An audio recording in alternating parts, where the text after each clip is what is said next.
Welcome to Haunt Weekly.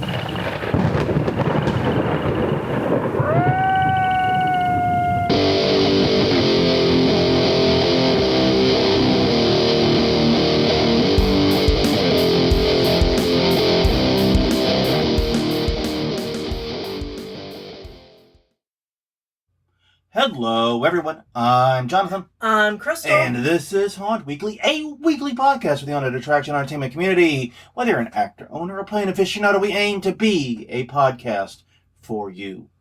And we return to you this week, obviously having missed because of the holidays and some other things we'll get into in a minute. Yeah. But yes, indeed, we're returning to you this week to talk about something that impacts all businesses. But we're going to talk about some ways haunts are especially vulnerable. And I'm going to tell a very embarrassing story about myself getting really drunk at a bar. I was right there with you. I know. But I was the one that was the actual idiot in the story. That's fair. That's fair enough. So if that sounds entertaining to you, listen on. If you don't want to hear that, I don't know why. But because that's the best intro I've ever done for a podcast. So...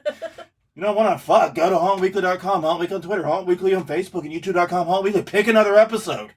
There's like 469 of them. Nice. So please, definitely check those out. But yes, indeed, we are talking this week about haunt digital security. Some great tips, not only for people and persons in some cases, but businesses in particular, and some special focus, like I said, on the haunted attraction industry and ways that they are vulnerable. Now, before we get into the fun stuff, once again, we did note that we are behind. And we were actually going to record New Year's Day and just have a late episode last week. Right. And, well, I suppose I'll let you hear what happened in New Orleans early New Year's Day morning. And we, I'll be honest, we didn't feel like recording. We didn't have the spoons. We were still reeling with the rest of the city. Yeah, we're fortunate. We were not impacted, and we don't know anyone directly who was impacted, but we do know people who know people. Right. If that makes sense. Yeah. Second degree. People. But obviously New Year's morning was apparently a rough time for many cities. Yeah. It's been very rough in the very first parts of this year. So thoughts out to everyone who either were victims or know the victims or were impacted by this in any way. It's rough. And like I said, so what we're going to do is, since we're recording this on Thursday, the 2nd, we've decided, since that'd be really late in the week, we're just going to move it to Sunday. We're recording it now. We're going to publish it Sunday and just sort of resume there and hopefully pick back up. But yeah, so we're fine. Everyone we know directly is fine. But yeah, it was very, very chilling is the word I would use. Yeah. Well, and it's bad because...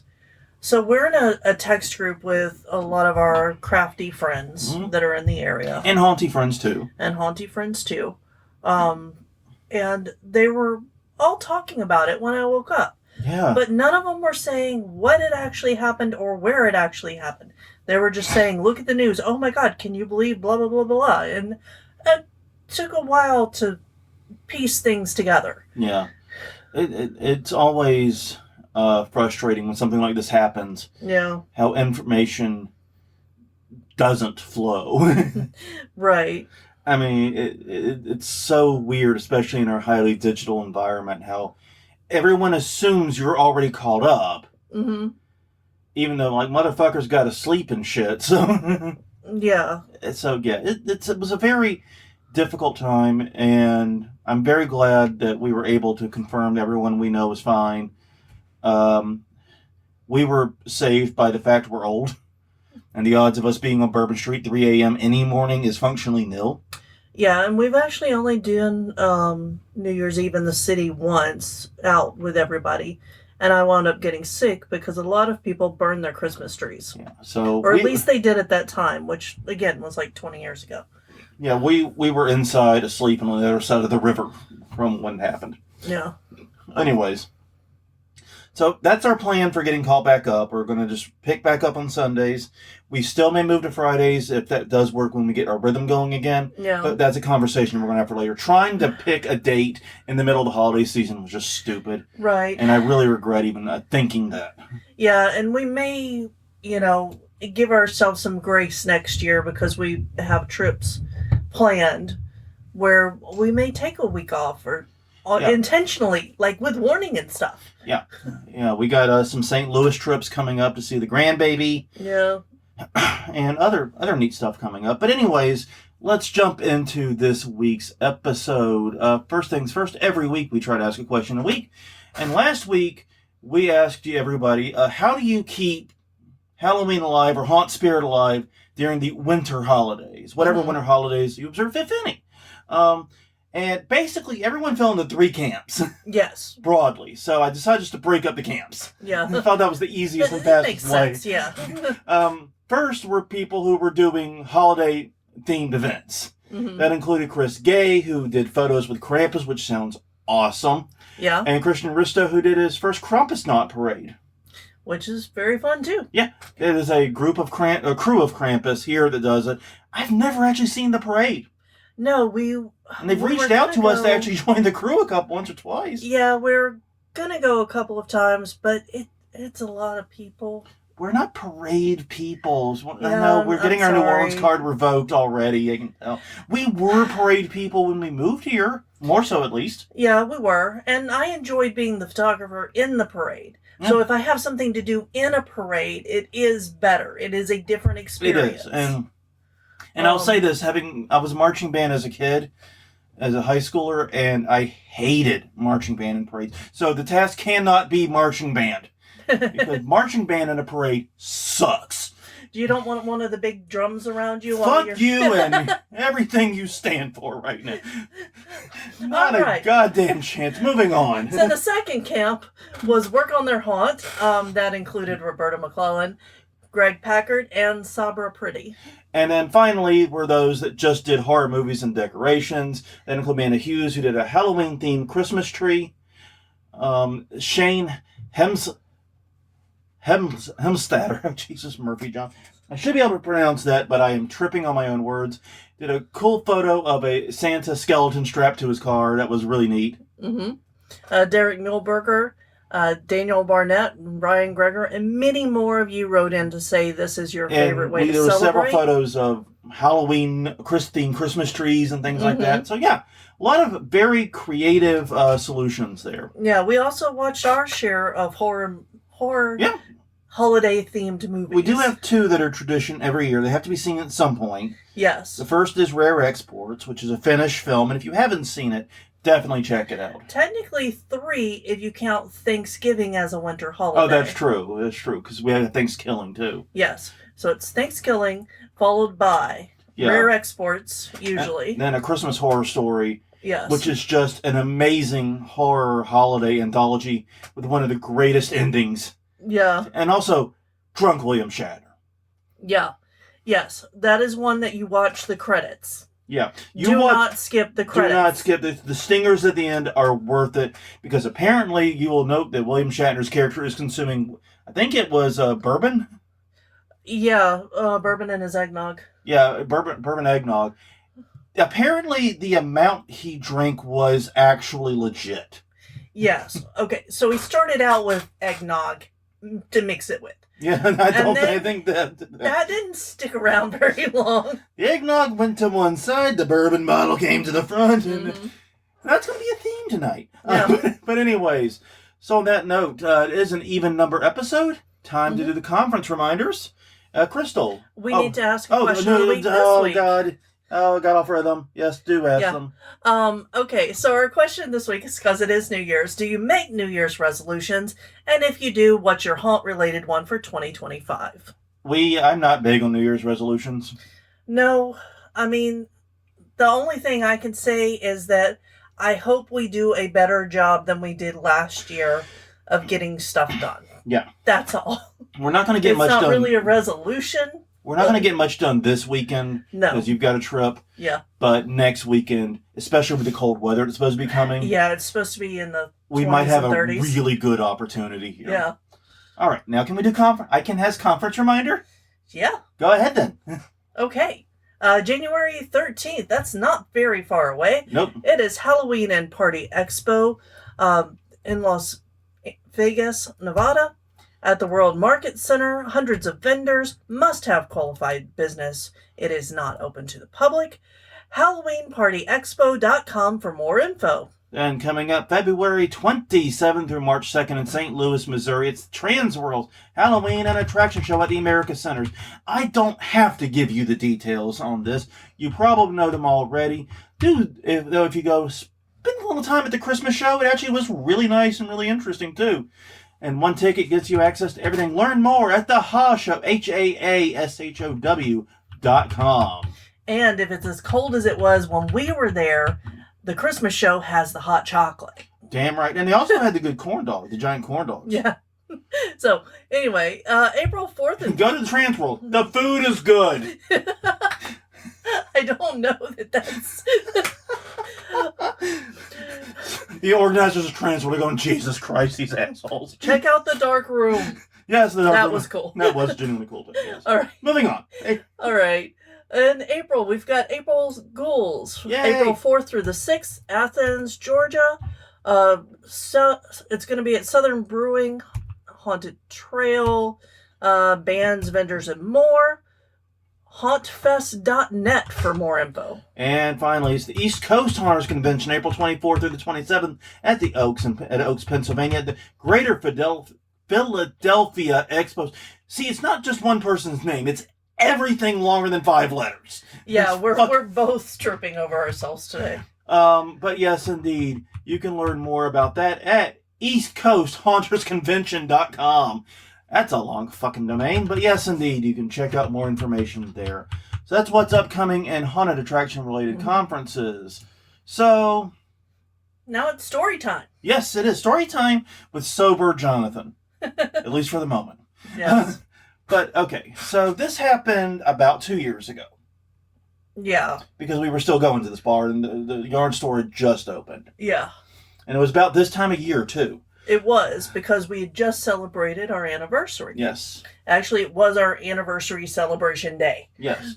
So we went to a bar that's near Ellie's yarn store to kind of end the night. And we were killing time there so Ellie could take us home after the store closed. Because we'd been both drinking for quite some time here. Yeah, and we should explain that the tradition at that time, it's not anymore, was to do day drinking in the French Quarter. Yeah. And be tourist for a little bit, because it's part of the reason we live here. What's the point of living in New Orleans if you can't play tourist once in a while? Yeah, exactly. And we gave ourselves permission to do it on our anniversary. We didn't do it this year. Anniversary is December 28th. We decided not to do it this year. Just neither of us felt like it. Yeah. Honestly, it's been kind of a blah holiday season in general, and recent events haven't helped that. No. But anyway, so we ended the night at the bar nearest, and we Uber, by the way, everything was done completely safe. Uber lifts everywhere. Yeah. I think the Uber bill was higher than our bar tab by the time it was done. Probably. So anyways, we ended up at this bar, and we were hanging out, and the Pelicans were playing. I can't remember if it was the Pelicans playing to go into the playoffs, or if it was the early playoffs. I think it was a playoff. It was definitely a playoff game. But they were not doing well. Yeah, and I didn't remember it as the Pelicans. I remembered it as some kind of sports ball. It was a sports event. I thought it was the Pelicans. But then again, I'm literally an unreliable narrator here. Yes. I could be unintentionally lying. We both are. Yes. And basically, I was paying no attention. I kept trying to put music into the touch tunes, because the bar has a touch tunes. Right. But my drunk ass was using the wrong app. Yeah. My drunk ass kept doing it in the YouTube app. And what I was doing was I was hitting the little Chromecast button and connecting to the TV, because it was the only thing that would show up. Right. And then completely crashing the TV in the middle of the Pelicans game. And starting music videos that nobody else knows. Yeah, because when I drink and I play music videos, I pull out some obscure shit. Yes. Because this is something that we do often, is video battles at home. Yeah. So this totally makes sense. if you're not completely aware of your surroundings. Now, and needless to say, the people that were there, and it was quite a crowd. It was. Therefore, it wasn't the like a big game. were not happy about this. And No. they could not figure out for the life of them what was going on. No. And so, eventually, Ellie, who had joined us, figured it out and took my phone away from me. Good move. Yeah. Until the game finished. But yeah, it was really frustrating. But here's the thing. While I did something really stupid, I don't really blame myself that much, because if the bar had had an iota of precaution in this situation, Yeah. it would have been prevented. Exactly. And in fact, I did this drunk and on accident. Mm-hmm. Can you imagine what someone sober and with malicious intent could do? Yes, we have thought about taking over the TVs again because we know they did not fix the issue. Yeah. We have not done it. No. We've not abused this knowledge. No. But we absolutely could. And we want to teach you guys how to avoid similar issues. And this brings us into our first point, basically, Mm-hmm. doesn't it? Yes. Pretty smoothly, which is Wi-Fi. Mm-hmm. Haunts have a really weird relationship with Wi-Fi, in my experience. No. Like, you need Wi-Fi to run a modern haunt. Even we do. Yeah. Even our haunt do. is bathed in Wi-Fi because it's what our security cameras operate on. It's what our music operates on sometimes. No. And other elements all live and breathe on our Wi-Fi. So we need Wi-Fi. And it's also, if your haunt's big enough and like radios aren't particularly useful, especially if you're trying to communicate indoors long distances and regular walkie-talkies can't reach. You can either buy really more powerful walkie-talkies or use the Wi-Fi as the communication system. Yeah. I've seen both done effectively. But yeah, it has to cover the whole haunt. And you also probably do want to provide Wi-Fi access to your actors. Mm-hmm. Yes, our actors would be furious if they could not play on their phones during downtime. Yeah, whatever little downtime there is on Halloween night. They still want to play on their phone, and so we do have a network set up for them. Yes. Specifically for them. And giving customers access to Wi-Fi is a thing. I don't really know how. I've gone back and forth on this so many times since I wrote this. Yeah, I appreciate it as a customer because that means if I'm sitting there in line, I can look up and see, what else is in the area to do after I'm done. Yeah, and you can play with Google. I mean, and to be clear, a lot of haunts are in places where cell phone signal is naff. Right. Like, the one haunt that I really, really wish it had Wi-Fi for us was Winkler's Bottom. Yeah. Yeah, that one we actually had to download maps in order to get there and get out of there because there was no cell service. No, none at all. And it wasn't just like any one company. It was nobody served that area. It was so rural. It was in the upstate Louisiana. It was so far outside of coverage that didn't matter if it was Verizon, AT&T, whatever. You couldn't find it. And exactly. That made getting out of there a pain in the ass. Yeah, it was fairly close to what my parents were living in at the time, which was not enough sky for even satellite internet. Yeah, it was interesting. And if they'd had Wi-Fi, it would have enabled us to pull up our map before we left the parking lot. Yeah. So luckily they had, good road signs and we just kind of followed them in reverse. Yeah, exactly. Just reversed them. And it did work. We got back to civilization without any misturns or any problems. I can't say it was a terrible experience, but I really would have felt a lot more confident with an actual map in my hand. Yeah. And like I said, I think it was 3 or 4 turns we had to make before we got enough signal to even get like Google or Apple Maps working. Yeah. So, yeah.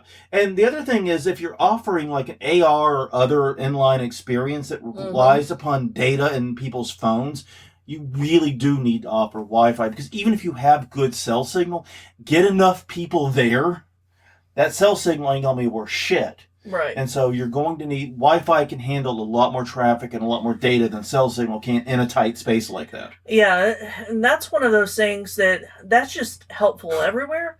Because I know that, like, there's the bar and the Point, and if you've been to the Point, to New Orleans and met us at Crown and Anchor, you'll know that they do have a guest Wi-Fi. Mm-hmm. But as soon as there's more than 20 people in the area for any event, That's out the window. Yeah.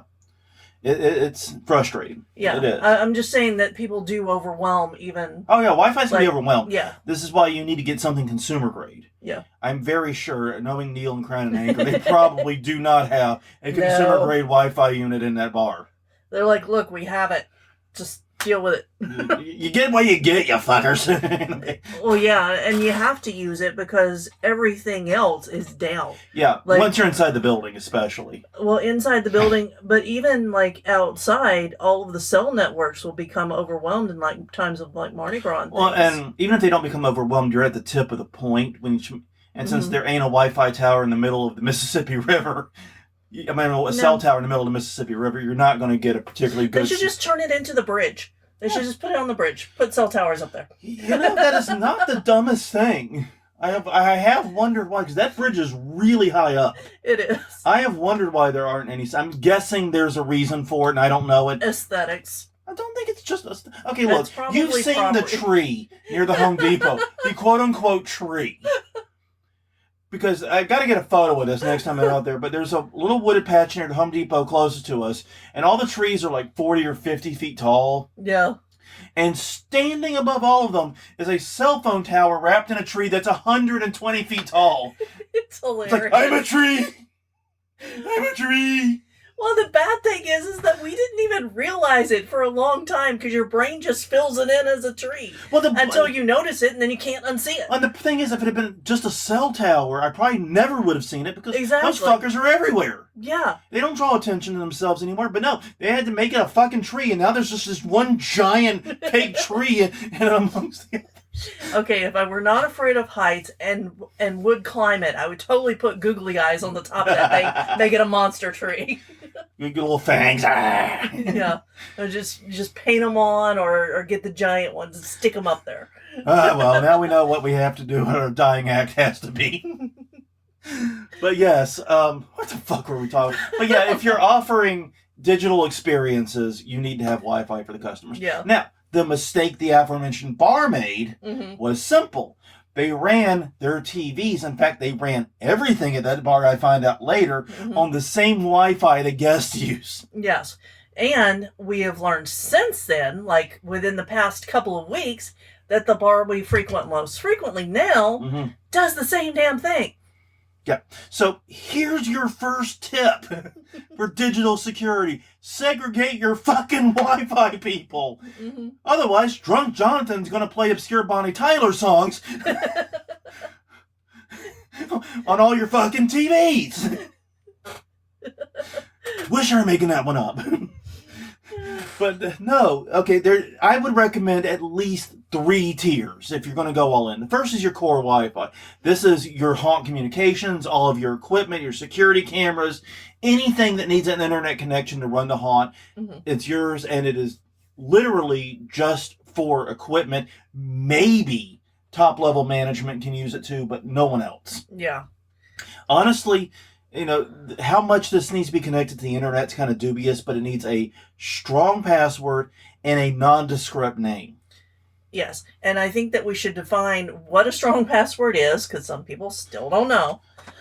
Don't put the name of the haunt as the password, or the ID on this one either. Make it something, descript, like like our Wi-Fi at home, and I'm giving the ghost away here, but a lot of you have already seen it, is Caboose. Yeah. Now, we named it after the Red versus Blue character. By the way, rest in peace, Rooster Teeth. Yeah. Taken from us too soon. But it's been a great name because it's very nondescript. Yeah. It doesn't say anything about whose Wi-Fi it is, what it's used for. It's just Caboose, and you connect to it. And we have a really strong password that has lots of capitals, lots of symbols, lots of lowercases, and other weird stuff in it. And it's more than 8 characters long. Yeah. So get a really strong password with a nondescript name for your core haunt functions. Then get the Wi-Fi for your staff as 1 tier below that. Friendly name, haunt actors, Wi-Fi, whatever. Give it a password, make it password protected, but make it easy to access and remember. Put it up in the actor area or whatever. And basically make sure that no LAN connections take place on it. It's just for getting to the internet. This, and like I said in the notes, this is a good use for your quote-unquote guest mode on your Wi-Fi system. Yeah. Because this can be a really good way to segregate it. And if you're going to have Wi-Fi for customers, I actually recommend getting a completely separate Wi-Fi system. That makes a lot of sense, because then there's no way to get into Complete gap between the two. Yeah, into that core system there. Yeah, exactly. Open Wi-Fi, separate physical system, clear name, probably not going to use a password on it at all, but a lot of Wi-Fi systems, especially commercial ones, will let you put on like, hey, you agree to our terms and all that stuff. That's fine. Yeah. But it's nothing but a connection to the internet, and it gets low priority when it comes to bandwidth. Basically, separate these three things out, because you do not want your actors, much less your customers, on your core Wi-Fi. Right. That is just dumb. And the thing is, like what I described at that bar, people can fuck it up by accident.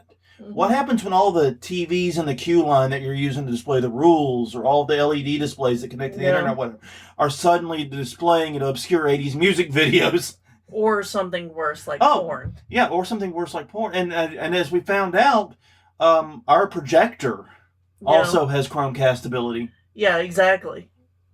So if you're using TVs for your rules and things, and I know that lots of you do that, or for your promotional videos, or if you're using just projectors in the haunt for effects. Exactly. Yeah. Make sure that nobody can connect to those. And also, if you're not using that feature, disable it. Yeah. I mean, just trust me, it will make your life so much easier in the long run. And the thing is, if you've seen those photos of like road signs that have been hacked, this is one of the ways it happens. They're super easy to connect to and manipulate because there's very limited security. They didn't imagine anyone would ever want to hack a road sign. No, imagine that. All right, Area 2. All right. I probably should have taken Area 1. Yeah, realistically. But, okay, you want me to do... No, it's cool. Yeah. Data. Not the guy from Star Trek. No, although that is a very fun character. Data. Yeah. Data. Whichever pronunciation you prefer. I'm going to sing the Data song now. Anyway, don't ever handle or store. Sorry. Yeah, handle or store data that you don't have to. There you go. And this is basic shit, but it's important. Yeah, it is really basic. Like, if you don't have to keep that data on your customers, don't do it. Every item of data, every scrap of information you have on your systems in particular can become a bigger threat to whoever that data belongs to if it gets stolen. Yes, and if it gets stolen and they know it was stolen at your place, they're going to be pissed. And that could even lead to lawsuits. Now, obviously, the first thing to concern about is consumer data. Right. Because basically what you should be doing is using a proper credit card processor.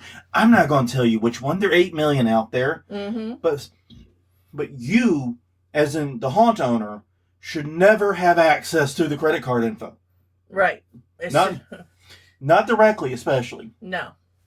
So yeah, never store credit card info on your systems ever. Because if you get hacked and that information gets leaked, guess who could be found liable for it legally? I wonder. I'm stroking my beard here. Hang on. Yeah. So yeah, basic, but other low priority information such as names and email addresses should be stored ideally with providers that you partner with that have security measures in place. Like use like MailChimp or something to send out email or something like that. But yeah, these are lower value targets and aren't nearly as serious as like banking or credit card information. But yeah, be mindful with those. Ideally, you should not have on your physical computers any data from your customers at the end of the day. No. They should all be in places that have proper security. And I'm sorry, the server that Dave set up in your back room ain't going to have the proper security problem. It's on the open Wi-Fi because you don't lock it down. Yeah. But then there's the kicker, employee data. Yeah. Now, if only we had an expert in HR policy that could explain to us the proper procedures. We don't have one, though. No.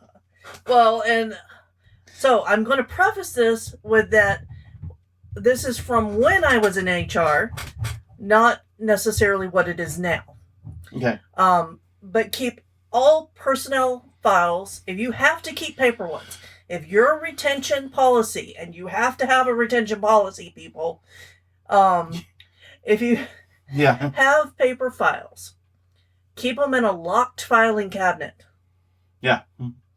And yes, those locks are shit, but it's important. Yeah, it's at least something. It shows something that you tried. And now, because this actually came out in a slander case, there's a difference legally between a drawer that you can just open and look at and a drawer that they have to do something. Even if that something is just jimming a lock. Yeah. There's a legal difference there. Now, when I was in HR, we still had the I-9 forms. And I think that you still have to fill those out, but they also do a check online.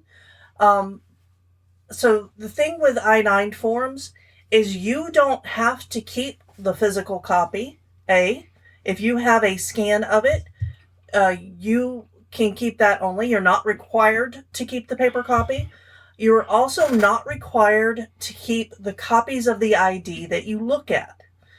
And it's very, I don't know why people do that. Because it's very easy to say, oh, there are employee files there. Oh, there's copies of all of these social security numbers and shit. Let's just take those pages. They'll never know because there's other paper in there. So you don't have to keep it. Yeah. And what you were saying earlier about the retention policy may be the most important thing, especially if your haunt has been around a while. Yeah. Because you tell the story. Yeah. Well, basically, the company that I worked as head of HR for had a retention policy of 5 years and had just made the transition to digital-only files. Yeah, that transition wasn't super... Anyway, you give them too much credit. But okay. They were working on going digital, and then they forgot and made me make paper copies. That's more accurate. Yes. It was... Anyway. But the retention policy was 5 years after the employee left. Perfectly fine.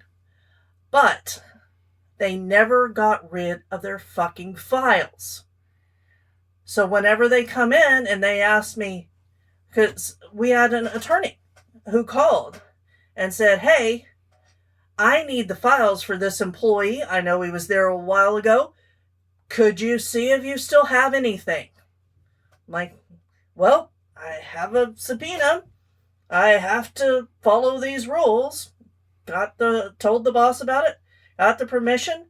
Looked in the files. He hadn't been there in 25 fucking years.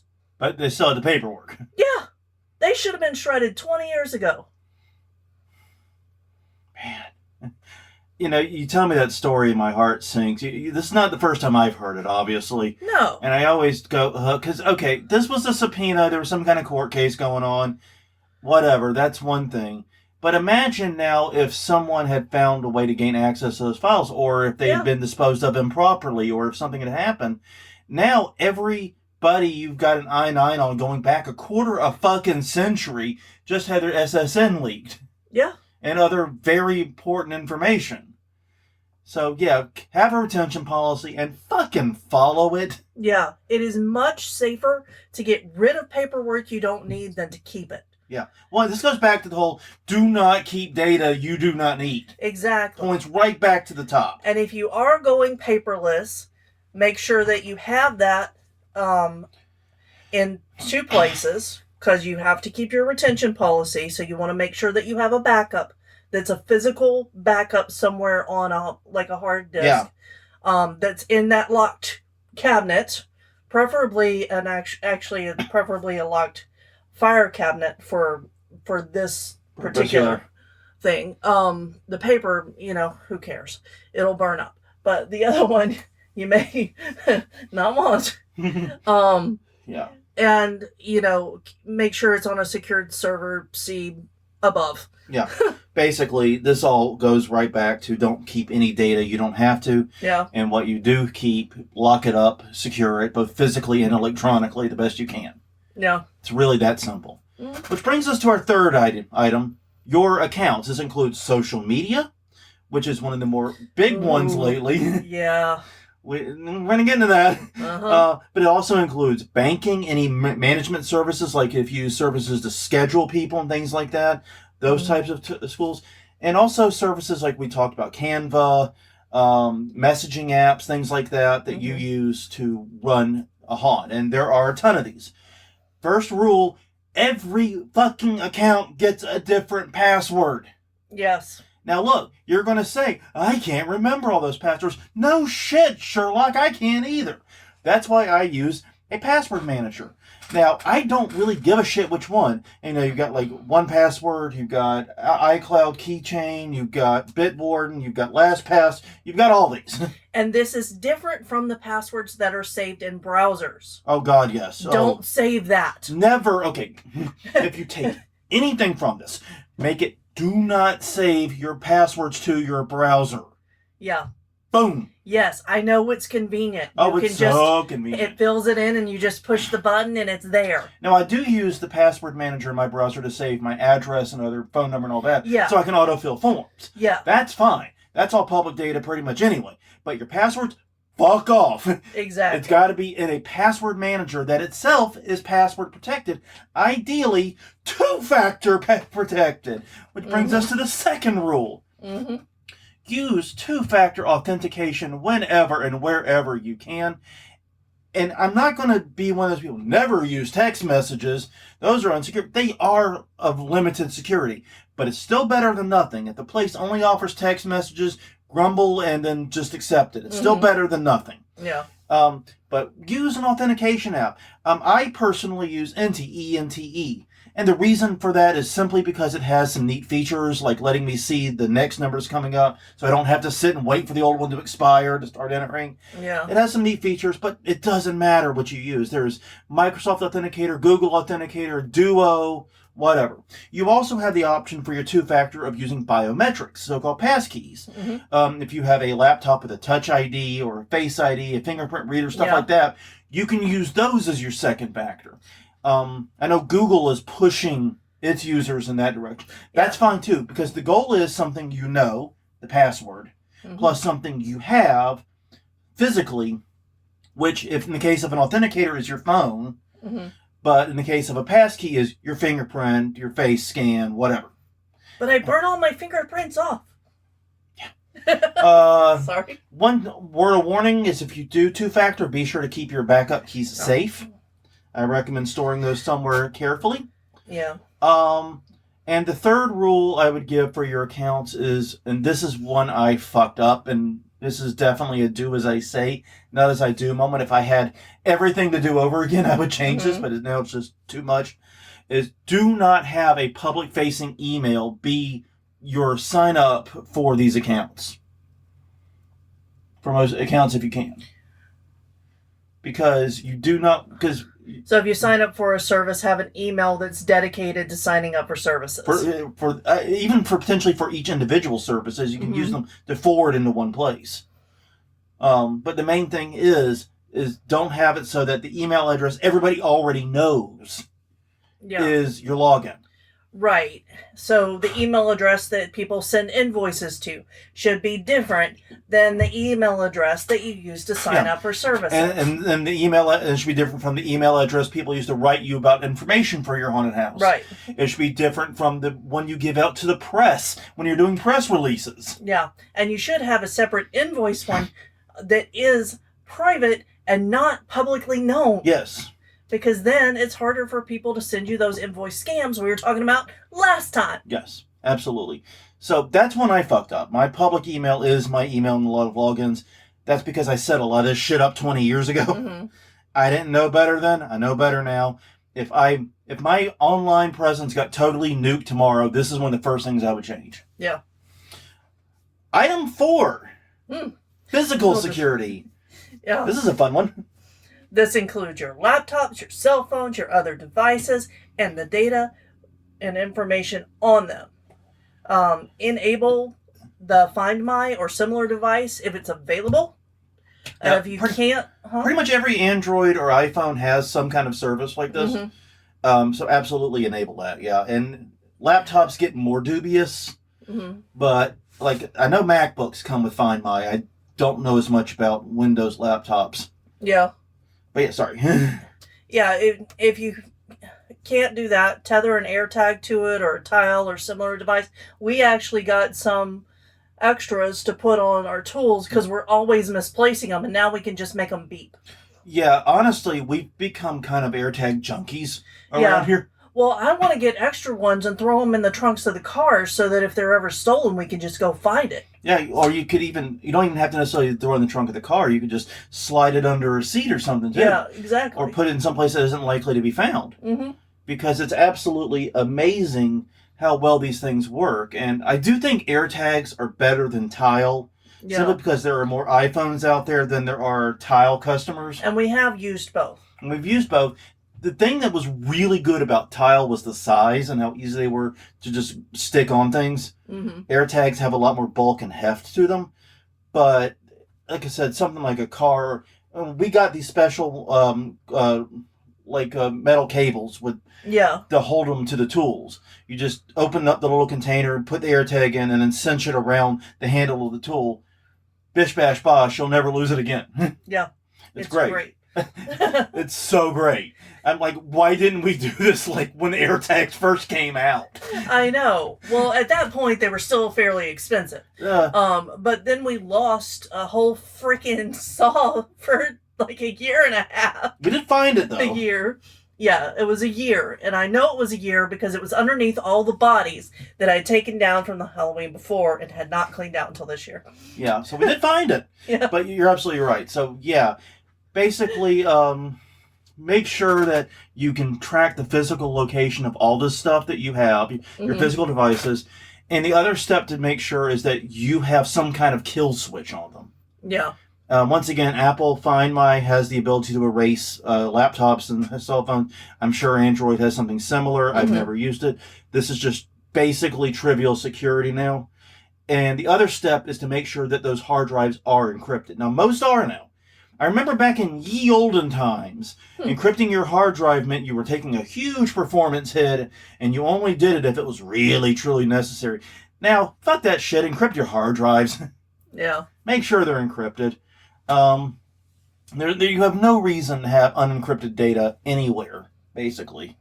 So yeah, just think about what happens if these physical devices are stolen, and make preparations to either recover them or at the very least neutralize the data on them. Yeah. Makes sense, right? It does. And the fifth and final area we're looking at is your brand. Because this is everything about your haunt. And Crystal knows where this is going. And real fast, when we're talking about two-factor, I forgot to tell a story. Okay. We have a Venmo account that is tied to Bernie Baxter. Yes. Now, I set up that Venmo account like eons ago and never used it and just moved it to a Bernie Baxter one. I don't even remember what password I used on it when I originally set it up. But apparently it wasn't a very fucking good one. Because someone got into the Venmo account. Now, here's the thing. I had two-factor. I was alerted to it when I got the request for the two-factor and a little email from Venmo saying, someone's trying to access your account. Is this you? Type thing. But since two-factor was on, they never got in. Yeah. I just changed the password to something that was not stupid. And the problem hasn't happened since. But yeah. Think about that. Think about how bad that could have been for us if someone had gotten into that Venmo account, and that would have given them full access to our credit cards, our bank accounts. Yeah. Theoretically, everything. Yeah, two-factor saved our ass is what I'm saying, and it can save yours too. Exactly, and if you're a professional haunt, you should have your account separate from your personal obviously, we're a home haunt. This is why things get... Exactly. But then again, you're going to have company credit cards and company bank accounts. Still could have been hosed. Oh, yeah. No, you definitely could. Like, two-factor is the way to go. Definitely. I'm not saying don't do that. No. Absolutely do two-factor. It's one of the best things you can do for your security. Yeah. And it pisses me off that even today so few people do it. Now, do you think that people should change their passwords often? Or how often should they change? I'm not a believer in changing passwords after a random amount of time, especially if you've got good passwords that you don't even know, like with the Now, you might want to change the password to your password manager every so often. But honestly, the best defense is having a unique password for every service you use and having two-factor. Yeah. Because I honestly, there's a lot of cases where I think changing your password too often creates new security issues. Because now people can't remember them or they get lost. Yeah. I can't count the number of times I've changed a password in something only to have my password manager fuck up saving it. Yes. And then I can't get into it and they gotta reset the fucking thing again. Exactly. And then you make sure that it gets into the password And then you manager. copy and paste it. You put it on the fucking clipboard. Yep. And I got a clipboard manager so I can watch it be in the fucking clipboard, make sure it's there. That way I can dump it into my password manager by hand if I have to. And that has come up a few times. But yeah, basically, yeah. I don't think there's much benefit to changing your password every month, 6 months, year, whatever. Especially if you've already got hardcore passwords that you don't know and haven't been leaked. I think it'd be more important to look at sites like Have I Been Pwned? Yeah. And see if your passwords have been compromised. If they haven't, then absolutely change them. But if they haven't been compromised, you're probably fine, and I don't really think there's much merit in changing them every so often. It's just creating a lot of extra work for you, and it actually pushes some people to use shittier passwords so they can remember them. Yeah.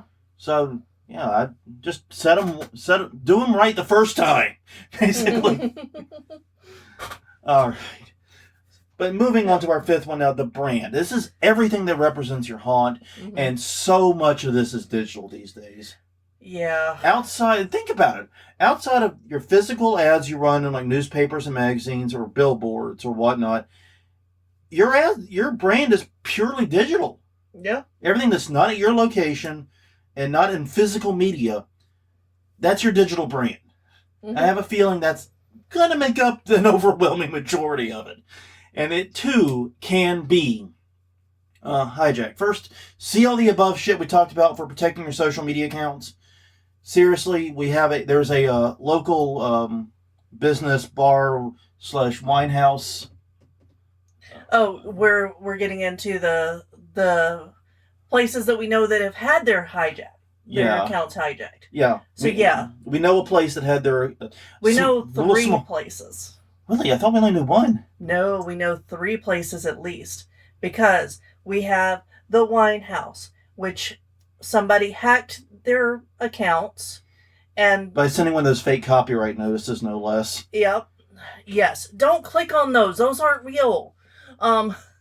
If in doubt, ask me.